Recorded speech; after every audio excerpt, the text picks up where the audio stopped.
Today's question is, how do I stop my paper from tearing? This is the Creative Crafters podcast. Hi, I'm Bette from Bette's Makes, and this is your questions answered. Now, this is a simple question, but it has many facets to exactly how you can cure that. So I'm just going to talk about a few of them, actually 3. The first one is making sure that the mat you are using is clean and it has a good amount of stick. In other words, your mat needs to not have any debris on it to leave air pockets underneath.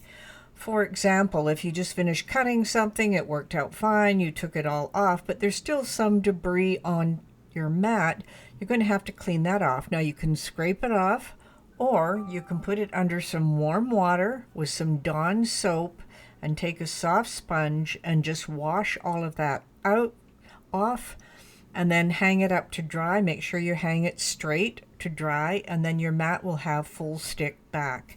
Now, if your mat is not sticky enough, you may have to use another mat or a stronger mat, because we have 4 different kinds of mats, and of course we have the pink one that is for fabric, we have the blue one that is a light grip, we have our standard one which is green, and then we have a strong one which is purple.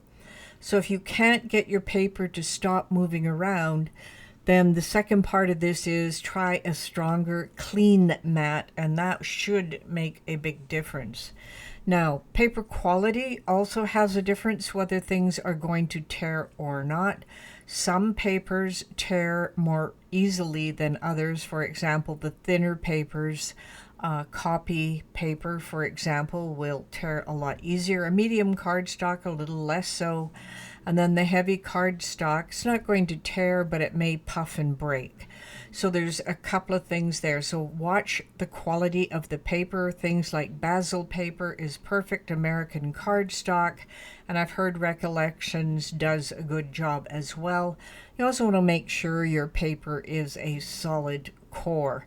And by solid core, I mean if you rip it, you're not going to see white edges. You'll see the same colors you do on the paper itself. So those all make a big difference. So last but not least, the third thing is, of course, the blade you are using and the blade pressure. So we generally use a fine tip blade for almost all cutting.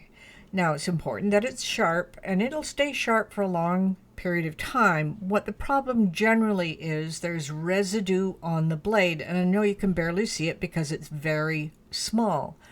So what you need to do is get a ball of aluminum foil, just take a piece of aluminum foil, wrap it up into a tight ball, and slightly depress the top of your fine tip blade and stab the blade into the aluminum ball.